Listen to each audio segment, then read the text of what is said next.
Olá, no Papo com o Editor desta semana, o broadcast político entrevista o doutor em ciência política e presidente do Conselho Científico do IPESP, Instituto de Pesquisas, Antônio Lavareda. Comigo, o repórter Daniel Vetterman, a quem agradeço pela companhia. Professor Lavareda, muito bem-vindo e muito obrigado por aceitar o nosso convite.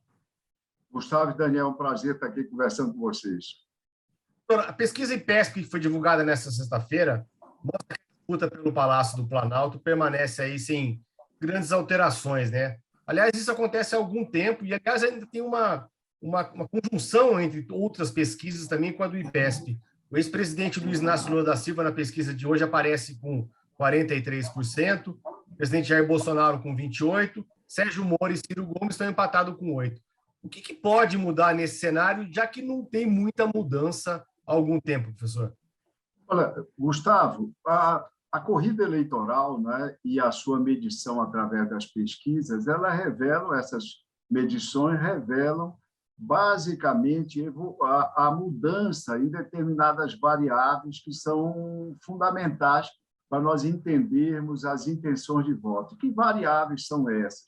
Quais são as principais variáveis que interferem no processo de decisão do voto no Brasil e no mundo?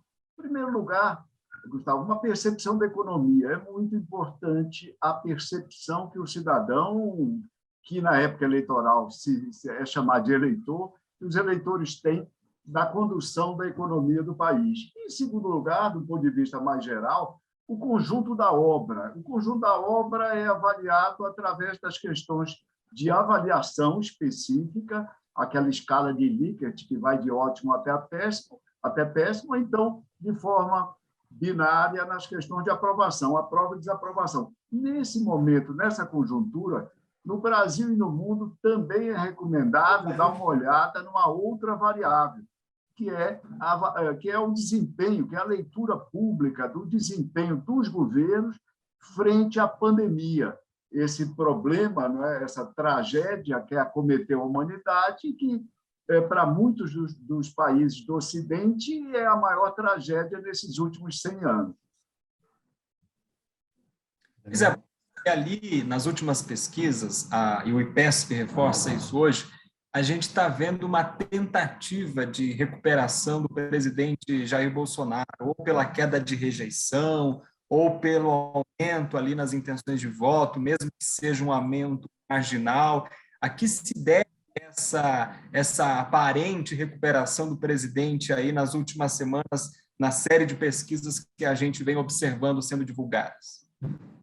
Daniel, à medida que vai se aproximando a eleição, o momento do pleito, e agora nós estamos distando 6 meses, né, a percepção das escolhas possíveis para os eleitores vai se organizando e tomando maior concretude. O que eu quero dizer com isso?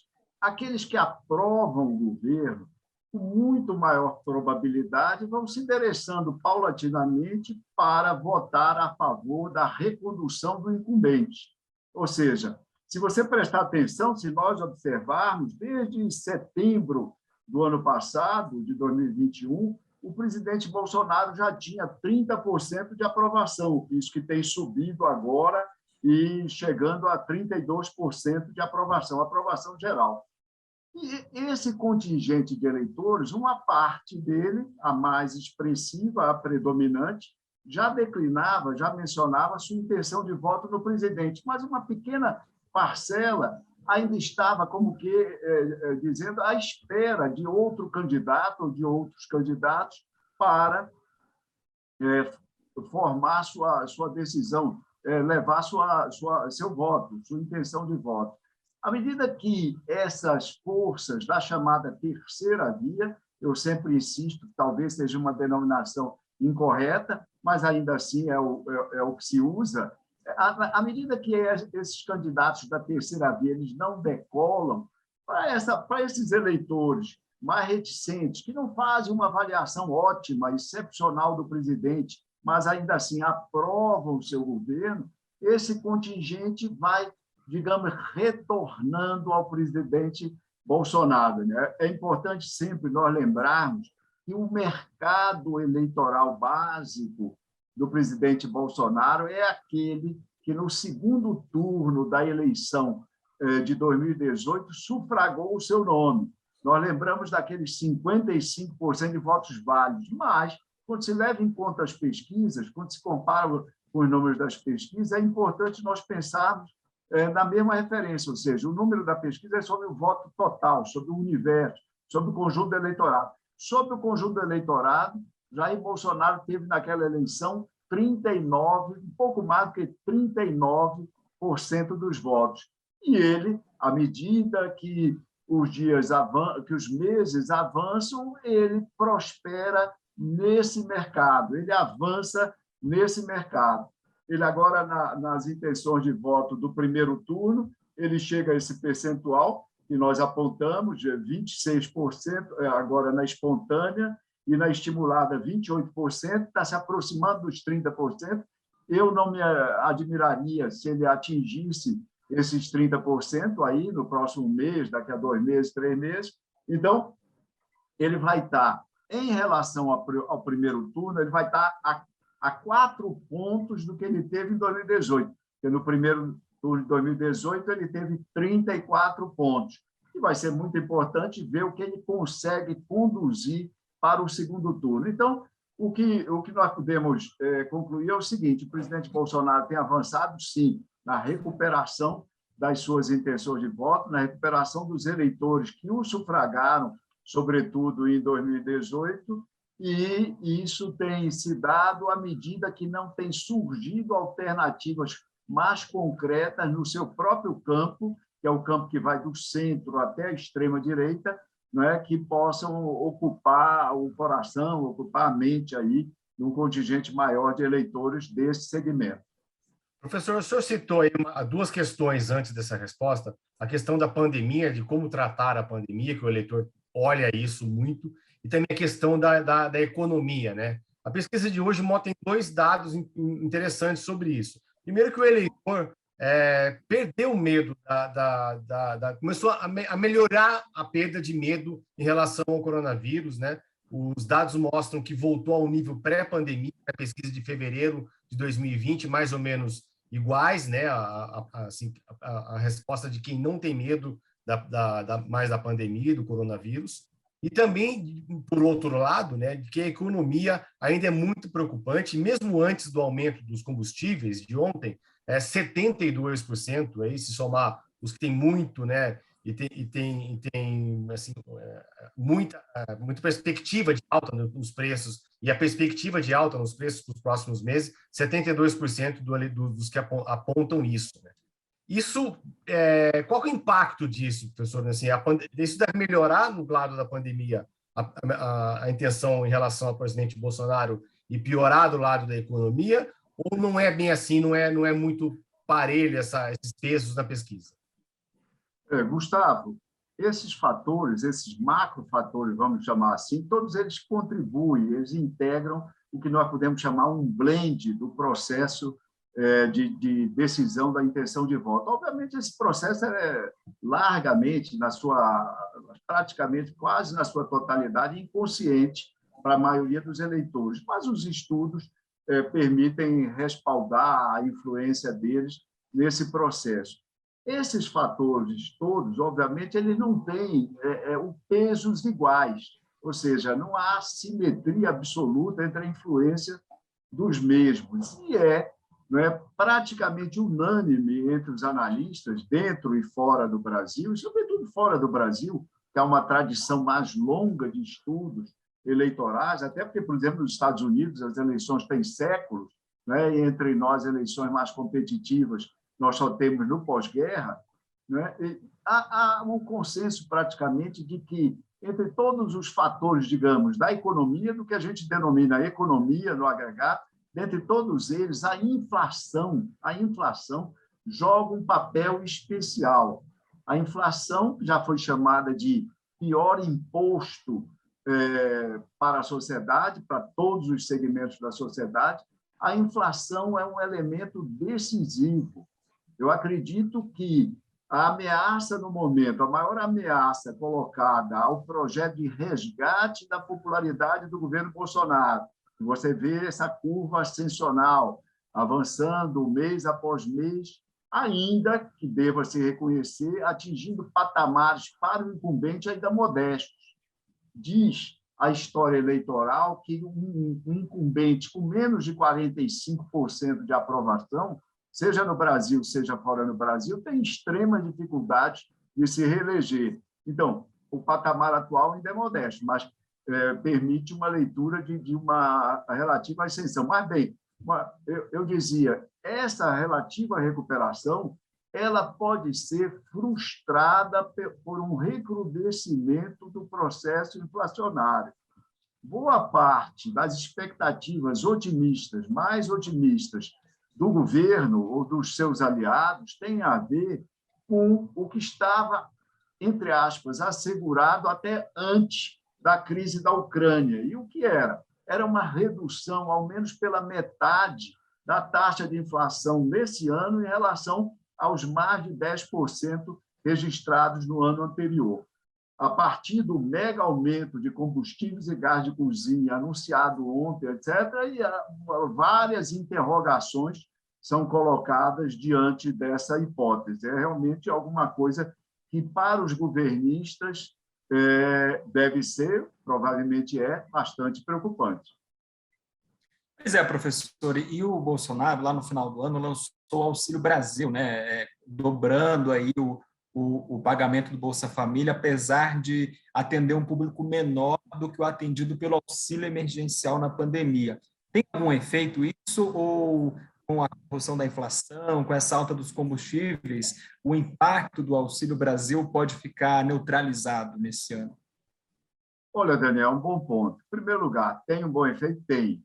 E é fundamental nós lembrarmos da absoluta necessidade do quanto esse auxílio é fundamental para possibilitar condições mínimas de sobrevivência para 18 milhões de famílias. É extremamente importante, então, e deve ser apoiado por todos, deve ser valorizado por todos.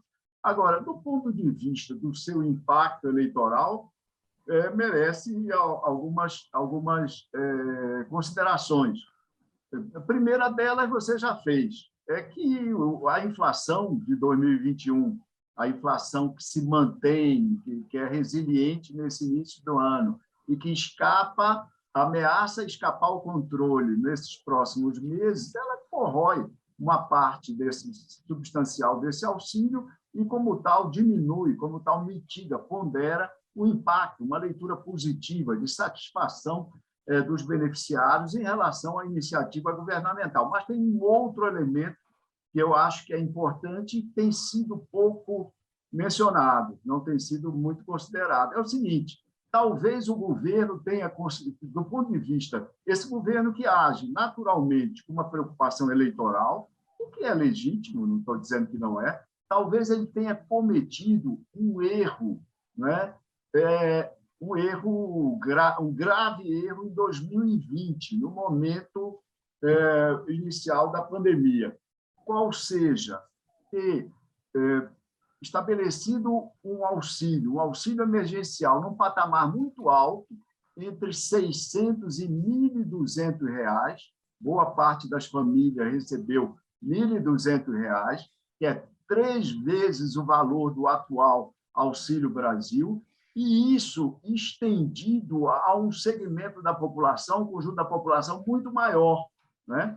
Atingindo mais de 60 milhões de famílias, num valor muito maior também. O auxílio emergencial do primeiro ano do governo, junto com os auxílios, ultrapassou a casa dos 300 bilhões de reais. O que ocorre?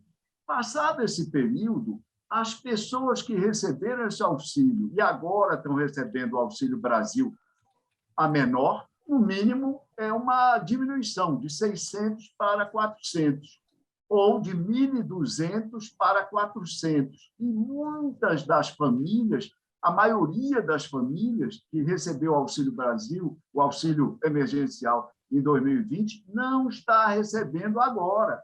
Ou seja, e para essas famílias, não é que a pandemia tenha acabado, ou os efeitos da pandemia tenham passado. Suas condições de vida não melhoraram, os empregos não surgiram em grande medida, sua renda não aumentou. Então, por que o auxílio emergencial foi interrompido?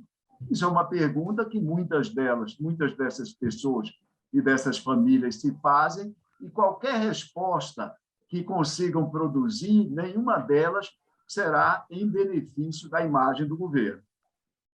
Professor, a gente, voltando um pouquinho para a questão da pesquisa, né?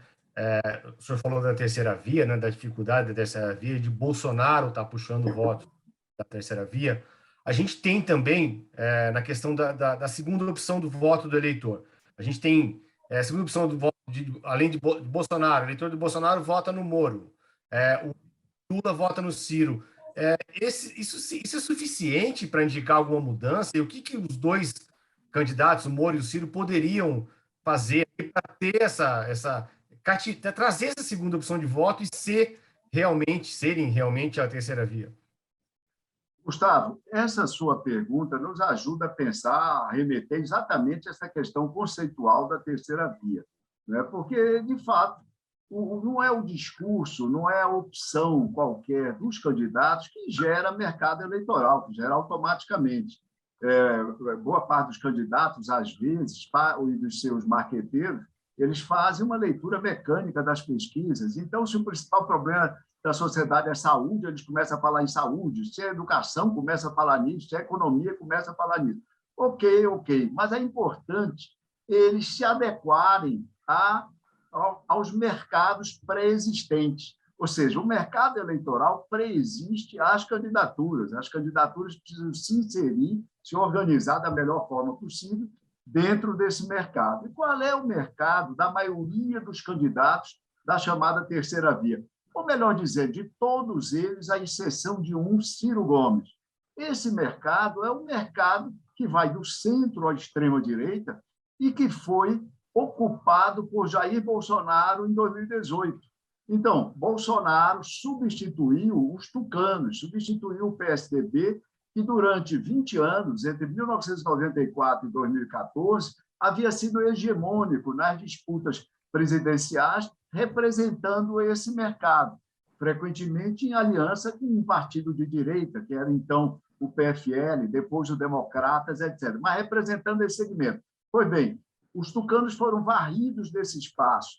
Todos esses candidatos, e também o nome tucano como João Dória, eles, na verdade, eles disputam esse espaço, esse mercado, e do ponto de vista quantitativo, algo equivalente àqueles 55% dos votos válidos do segundo turno de 2018. Por isso que a consideração dos números da eleição anterior é tão importante quando se faz análise eleitoral. A análise eleitoral não pode ser feita apenas com base em pesquisas de opinião, pesquisas de intenção de voto. História eleitoral é extremamente importante, porque nos dá uma visão da evolução dos mercados, no caso do mercado eleitoral. Pois bem, esses candidatos todos disputam esses 55% com o Bolsonaro. Eles não são, a rigor, candidatos que disputam um espaço ideal do centro. Esse centro, como eu já tive oportunidade de dizer em outro momento, inclusive para o Estado de São Paulo, é em grande medida uma ilusão de ótica. Ele não existe, a rigor. O que existe é esse espaço do centro à direita, que significou 55% dos votos válidos e que hoje continua hegemonizado por Jair Bolsonaro. Então, para que um desses candidatos se viabilize, vai ser preciso desalojar Bolsonaro desse espaço, reduzir o seu apoio nesse espaço. Para isso, é necessário se contrapor mais efetivamente ao presidente Bolsonaro. Mas eles gastam boa parte do seu tempo, do seu discurso e da sua retórica, olhando nas duas direções, atacando Lula, atacando Bolsonaro, como se os votos que eles tirassem eventualmente de Lula viessem para eles. Não, os votos que eventualmente ele retire de Lula irão para Ciro Gomes, como você mencionou, fazendo uma leitura correta da pesquisa minutos atrás. Então, atacar Lula não vai resultar em nada para eles. O mercado deles hoje está ocupado por Jair Bolsonaro. Reduzir Bolsonaro é a tarefa desses candidatos. Bom, professor, todo mundo sabe que ninguém vota em vice, mas eu queria entender um pouco a sua avaliação de qual é o efeito dos vices que estão aí sendo colocados nas duas principais, por enquanto, pré-candidaturas. Primeiro, o Alckmin como vice de Lula e depois um general, como quer o Bolsonaro, como seu vice, né? Talvez aí o general Braga Neto. O Alckmin dá votos para o Lula, o general garante manutenção de votos para o Bolsonaro. Qual que é a avaliação do senhor? Olha, o papel do vice no Brasil e no resto do mundo, né, e há uma literatura razoável em outros países estudando exatamente a composição das chapas, a composição do ticket presidencial, como se chama, ele aponta para um papel até razoavelmente óbvio de complementaridade. Essa complementaridade pode se dar em diferentes dimensões, na dimensão do gênero. Então, presidente homem, vice-mulher, na dimensão regional, presidentes do Sudeste, vices do Nordeste, na dimensão ideológica, presidente de um partido mais progressista, vice de partidos mais conservadores, ou versa-vice, etc. Na dimensão, às vezes, étnicas, também, presidentes Estados Unidos, candidatos a presidente brancos, vices negros ou latinos, etc. Ou seja, vários aspectos são considerados. O anúncio da candidatura Lula-Alckmin vai nessa direção, vai na direção da complementaridade ou da combinação, da associação, da potencialização ideológica. Geraldo Alckmin é de centro, um partido de centro. Na verdade, ele era visto, embora ele diga que não é, e as pessoas que o conhecem também acham que não é, ele era visto basicamente em mais do que como centro, como um candidato de centro-direita, sempre, ocupando o centro-direita do PSDB. Isso dá um valor simbólico importante nessa composição, segundo esse critério de complementariedade, para o ex-presidente Lula. Adicionalmente, há de se levar em conta que, além de que a presença de Geraldo Alckmin, a alusão à presença ainda, ela já reduziu, basta se fazer uma leitura no noticiário, reduziu as imputações de radicalismo à chapa de Lula, à candidatura de Lula, porque ficava reconhecidamente difícil se afirmar como radical um candidato que tem como vice Geraldo Alckmin. Fora esse primeiro benefício, sempre há de se supor que Geraldo Alckmin, pela votação, pelas votações que teve em São Paulo e mesmo no Brasil, pode trazer uma fração, ainda que pequena, uma fração de votos que possa, eventualmente, até mesmo ajudar o ex-presidente Lula, hipoteticamente, a ganhar uma eleição no primeiro turno. Lembrando que o ex-presidente Lula foi para o segundo turno em 2006 por 1,4% dos votos, pouco mais do que 1.300.000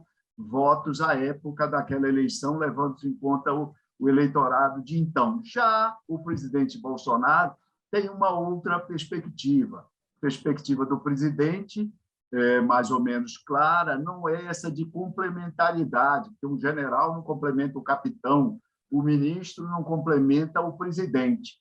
Ao que parece, o presidente Bolsonaro está mais preocupado, na hipótese da sua vitória, com a estabilidade do seu governo e afastar de modo definitivo, ou seja, uma postura cautelar, tranquilizadora, afastar de modo definitivo qualquer possibilidade de impeachment.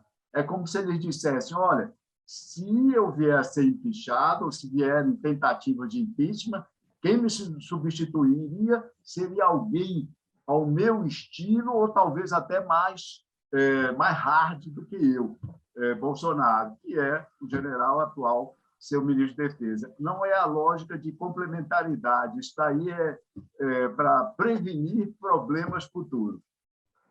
Legal. Professor, a gente está caminhando para o final do nosso programa, mas eu queria fazer uma última pergunta para o senhor. A questão do Congresso, né? A gente tem aí o fundo eleitoral bilionário, né? 5 bilhões de reais, que está concentrado para distribuição na mão de caciques partidários, assim, muitos deles que são candidatos à reeleição. Isso leva a crer que o Congresso não vai se renovar tanto em outubro, como teve uma renovação grande, principalmente no Senado, né? Nas eleições passadas, ou pode ter uma surpresa aí também para 2023, como aconteceu na eleição passada? Gustavo, cada eleição obedece a uma determinada gramática. Comumente se diz que todas as eleições são diferentes, isso é absolutamente verdadeiro, mas há uma tipologia razoável de eleições. E essas taxonomias são importantes em qualquer área de conhecimento para que a ciência que estuda essas áreas possa avançar. Nessa perspectiva, a eleição de 2022, desse ano, deve ser uma eleição que a literatura chama de normal, entre aspas. Ela é diferente de uma eleição crítica, como também a literatura qualifica uma eleição como aquela de 2018, que é uma eleição disruptiva, uma eleição tsunâmica, que, por exemplo, abalou o duopólio PT-PSDB das disputas presidenciais e relegou o PSDB, pelo menos até o momento, a uma situação bastante incisivamente inferior ao papel que desempenhou durante tanto tempo. Então, numa eleição normal, a taxa de reeleição é bastante elevada, sobretudo do Congresso. Lembre-se, ademais, que nada se associa tanto às eleições parlamentares, ao desempenho das votações proporcionais para deputado federal e deputado estadual, quanto às eleições imediatamente anteriores de prefeitos e das câmaras municipais. É notável, Gustavo, como há uma associação entre votações de vereadores no Brasil e votações de deputados estaduais e vereadores. Pois bem, as eleições de 2020 elas mostraram duas coisas. Primeiro, alta taxa de reeleição nas municipais, 63% dos prefeitos, a mais alta taxa dos últimos tempos, e, em segundo lugar, também um número, um percentual, um peso dos partidos de direita, que já estão predominando no Congresso, muito grande, mas partidos de direita e quadros de direita mais tradicionais, não aqueles partidos da chamada, não aqueles deputados da chamada nova política que emergiram no tsunami, como eu qualifiquei, de 2018. Então, o que é que nós podemos imaginar para esse ano? Maior reeleição de deputados federais. Por quê? Porque essa é uma eleição normal, então a ambiência ajuda isso, favorece essa reeleição. Segundo lugar, pelo papel extraordinário que vai desempenhar, não o fundo eleitoral, eu não atributo esse papel todo, essa importância toda ao fundo eleitoral, porque nós temos eleições proporcionais em lista aberta, muito caras. É o sistema eleitoral parlamentar mais caro do mundo.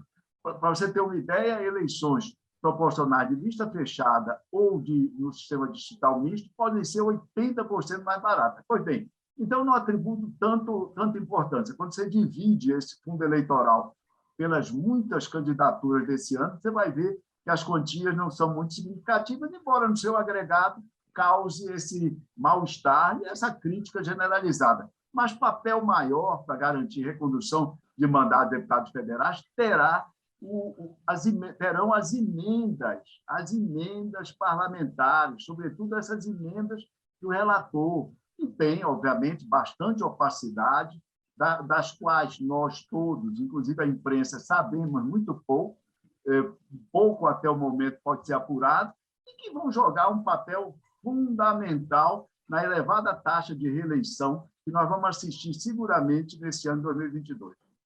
Legal. Se tem uma questão sobre emendas, né, que alguém que sabe sobre emendas aqui no nosso grupo é o Daniel Vetterman, que cobre brilhantemente esse assunto, né? Várias matérias, né, aqui no Broadcast Político. Mas, enfim, professor, eu queria agradecer muito a presença do senhor aqui no Papo com o Editor.